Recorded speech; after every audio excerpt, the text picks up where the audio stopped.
Welcome to Your Next Chapter, where we spotlight audio creators and industry leaders shaping the future of podcasting.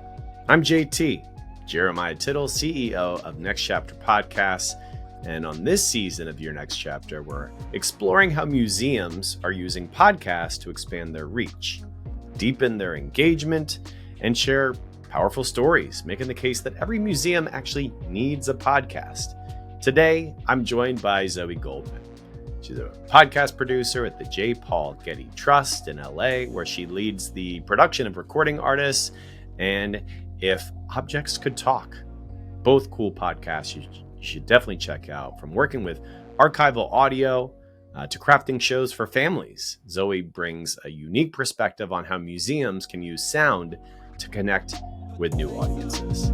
Let's jump in. Zoe Goldman, podcast producer at J. Paul Getty Trust. Thank you so much for joining me here at AAM 2025 in LA. It's a pleasure to have you. And just want to talk podcasting with you in the context of this museum conference. So the theme this year is trust, museums and trust. We have learned from the study that museums are trusted more than any other medium, which is amazing. One thing that I've always maintained in the podcast world is that it's built on trust. The relationship between a host and I guess the whole team making a podcast, you as a producer, very important as well. But I just wonder what your thoughts are on the intersection of the space of museums and podcasts. Well, I think one of the things we're always thinking about in the museum world and the art world, we have a museum. We're also bigger than a museum. We have conservation scientists. We have research librarians. We have people who work at a foundation doing grant making.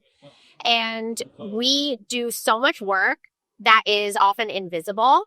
And this is a great way to make some of that work visible to a general audience. We speak a lot to professionals, or, we're in a gallery and we're speaking to a general audience, but then the show is gone and that work sort of disappears again. And so the podcast is a way, it's just one more way we can tell the stories of the work that we're doing. Yeah, I think one thing that I love about museums is you have these on-site experiences typically and historically for decades. That trust is built up because there's so much care and thought that goes into these exhibits that are typically temporary, or sometimes they go around and travel, et cetera. But in the case of the podcast, there's a lot of people who can't even make it to the museum, whether they live in LA or they live on the other side of the country or world. So just wondering how you think about that, the location of the listeners for the podcasts that you work on and produce, that Getty and also the location of them versus just reaching people where they are. Yeah, we think about podcast audience as being a digital audience rather than an in-person audience, and telling stories that are a little different than what you're going to get in the gallery, but building off the work that we do and just creating a greater audience for that. Could you talk a little bit about the podcast that you produce for the Getty? Sure. So I started with an interview show, like straightforward, the director of the institution interviewing people who were in some way connected to the work we did, whether they were scholars who were coming through to visit, staff who were talking about their work. And that was a really great way for us to get introduced to podcasting.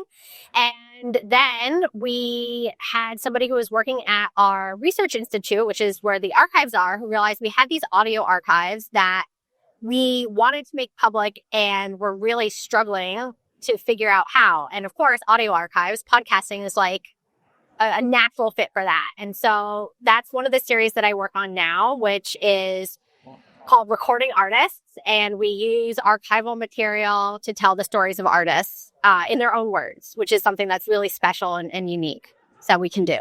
That's wonderful, too, when you think about visual arts and the difference between how you can describe a painting or the life of a painter. When you talk about a history museum, because we work with the Levine Museum of the New South in Charlotte, North Carolina, there's a lot of history you could talk about. And that's about living history, which is really, I think, very rewarding to be able to tell some of these unknown stories. But I also heard, a birdie told me that you're getting into the kids space. Is this true? Yes. Very excited. A little nervous to announce that. But we are planning to release a kids podcast this fall.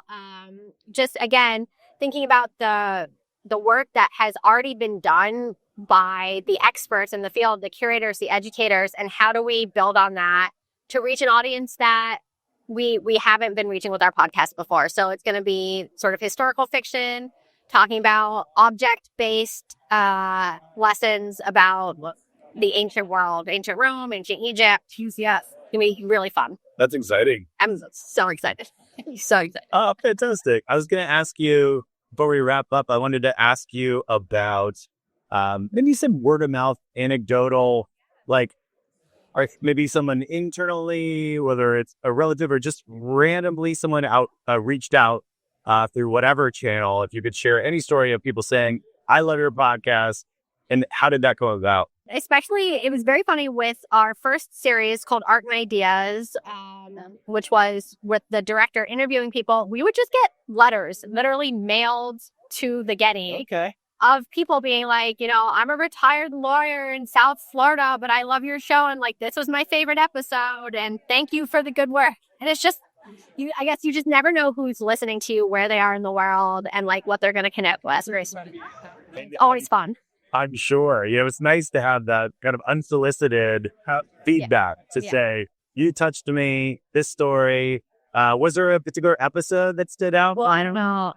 I can't remember. Like somebody went through the effort to like type up a letter, print it out, put it in the mail. So I love that. Dedication, not even a review on their podcast app, Before I let you go, last question is, what do you like about being involved in podcasts? Why are you a podcast producer? Yeah, that's word. So my background is not audio. This was not, I did not grow up dreaming to be a podcast producer, but I love getting to work closely with art and think about the stories that we can tell with art that connect with people in their daily life and bringing more art into people's life every day. That's why podcasts. Wonderful. Well, thank you so much for joining us. Thank you. All right, that was Zoe Goldman, a podcast producer at the Getty, based in Los Angeles. She joined me at the AAM Museum Conference of Note, annual conference. It was in LA last year and Philly next. But it was really great to get her perspective. And if you want to hear more of her thoughts, check out the roundtable that we have published on the Your Next Chapter podcast feed on YouTube or wherever you get your podcasts. And if you're interested in learning more, that is, about the Next Chapter Accelerator program, please go to nextchapterpodcast.com/contact. We'll be happy to reach out to you, set up this time to talk, to see if there's anything we can do to help you get to the next level, help you launch and grow your podcast. Thank you so much for listening to this episode of Your Next Chapter. I'm your host, JT, Jeremiah Tittle, CEO of Next Chapter Podcasts. Our executive producer is Nick Kastner. These episodes are edited by Justin Cortez. Thanks, Justin. And we drop episodes bi-weekly. Please follow the show on YouTube or wherever you listen to podcasts. Thanks so much for listening. Have a great day.